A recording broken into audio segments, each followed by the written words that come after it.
taliska ururka 49aad guutada tobnaad qaybta 43aad ee ciidanka dhulka xoogga dalka Soomaaliyeed ayaa soo saaray amrar lagu xoojinayo ammaanka iyo shaqada ciidanka ee deegaanka ay ka howlgalaan. laba xidigle Cali Jiijile oo ah taliye ururka 49aad guutada tobnaad qaybta 43aad ee degmada Baardheere iyo saraakiil kale ee ururka ayaa si isku mid ah u adkeeyay muhiimadda ay leedahay xoojinta iyo ilaalinta shaqooyinka ciidanka qaranka ay u hayaan bulshada ku dhaqan deegaanka. ugu dambeyntii taliye ururka 49aad ciidanka xoogga dalka ee degmada Baardheere laba xidigle Cali Cismaan Cali Jiijile ayaa amray heegan buuxa inay galaan ciidamada qaranka gudaha degmada Baardheere una diyaar garoobaan qaadida howlgallo ka dhan ah qawaariijta maleeshiyaadka Al-Shabaab kuwaas oo lagu qaadi doono deegaanada ku dhow magaalada Baardheere ee gobolka Gedo. waxaan rabnaa marka diyaar garowganaga saan si ka daran inaan u sii laba jibaarno. waxaan rabnaa maanta laga bilaabo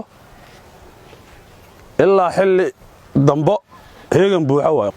maxaa yeelay cadowgu dhaqdhaqaaq buu samaynayaa. waxaan rabnaa marka shaqada goob walba oo la joogay heegankaas in la galo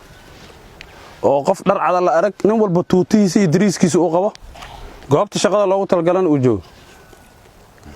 waxaan rabnaa inaan dhaqdhaqaaqyo samayno annaga ma aha cadowga bas inuu dhaqdhaqaaq sameeyo annaga difaac ku jirna wax sax ma ah. dhaqdhaqaaq waa samaynaynaa. waxaan aadaynaa goobaha uu joogo dhagraga ka badan baan rabnaa inaan dhagaro. see lagu dhagri karaa marka waa in shaqada ay joogto ahaato heeganka uu taagnaado goobaha shaqada la joogo waayo. waxaa la rabaa dhar cad waayo oo tuuto base ma aha cadowga inuu wato dadku ku dhex jiraa magaaladu ka buuxaa waxaasoo dhan baa la rabaa inaan teesha ka lahaano oo kii beled ku jirana la qabto kii mataqaanaa duur jirana loo diyaargaroobo oo goobihiisa ugu tagna ma waxaan rabnaa shaqo nin walbo shaqadiisa inuu usoo diyaargaroobo. qof bila'aadan oo meeshaan fadhiyo oo askari qof xoog qori loogu dhibo ma jiro. nin walba asaga dareemay dhibka jiro iyo cadowga dalka haysto iyo diinkiisa inuu difaaco qori u soo qaatay. qof la soo qasbi ma jiro oo madax hadii loo xiro xoog lagu keen meeshaan qof jiro ma laha qof ku jiro ma laha qof walba asaga damiirkiisa iyo dadnimadiisa qorigiisa u qaatay wuxuuna u qaatay inuu ku difaaco dalka iyo diinka iyo dadkiisa inuu ku difaaco ooga difaaco nimankan cadowga ah diin magaceed sheeganayo diinna aan shaqo ku lahayn oo dadka iska leenayo qof islaana waxba gelin bay dilahayaan xoolaha dadka ay dhacayaan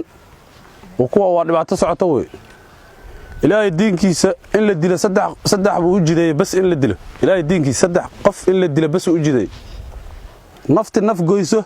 oo kas u disho qofki qof kas u dilo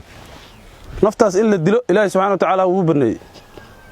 qofki diinta islaamka ka baxa asoo islaam ridoobo diinta ka baxayna in la dilo diinta islaamka way qabtaa. qofka muxsinka ama nin ha noqdo ama naag ha ahaado qofkan duu guur xalaal soo maro uu zinaysto in la dilana diinta way qabtaa ama naag ha ahaato ama nin ha ahaado saddexdaas bas bay diinta islaamka qabtaa in la dilo. waa ogtiin marka ayaga waxay ku dhaqanayaan wax diin shaqo kula inaysan ahayn hebel ha laga baqo bay dadku u dilayaan oo amarkooda xunka inuu socday qof islaam u dilayaan. dad islaam oo meel tuuran hal qof oo ku dhex jiro hadduu bambo isku soo xiro isku qurxinayo halaagaya wuu ogyahay waxaas waxay tahay dhan laakiin dad baa maskaxda ka xaday wax ku shubay midka soo dirayana inay xunta uu ogyahay dadkaan iyo shacabka ummadda habaqdu u halaagaya intaas waxaas marka wax diin ma diinta waa nasteexo waxa weeye diinta islaamka nasteexo waay ma aha wax la iska sheegto dadka lagu halaaga ma islaamka gaalada xataa yaa diinta islaamka gaal aan xarbi aan kula dirin inaad disho diinta islaamka ma banaan bal iska daa biyaha u baahan xataa lagu muusaysan kara gaalka waa waraabinaysa waa ninka gaalka hada uu gaalka markuu xarbiya la dili kara bas oo adigu kula dirirayo xarbi laakiin gaal aan xarbi ahayn oo kuwa hay'adaha wata iyo kuwa dariska kula dirireen biyo ay u baahan yihiin lagu muusaysanay waa la siinay bini'aadanimada diinta saasay nasteexo marka ma aha marka nin diin sheeganayo wuxuu sheegay wax diin ma wax saxana ma aan waa dareemaysan in la dilana janna lagu galay inay ku dilana janna lagu galay nabigeena kaleey salaatu wasalaam baa noo sheegay. waxa waayo magac diimeed bay ku socdaan diinteena duminaya dadka noocaas way dadkaan la dirinayno oo la soo diriri jirnay nin walba marka niyooda ajir inuu ka helayo dilkooda ajir baa laga helayaa. nabigeena kaleey salaatu wasalaam baa sheegay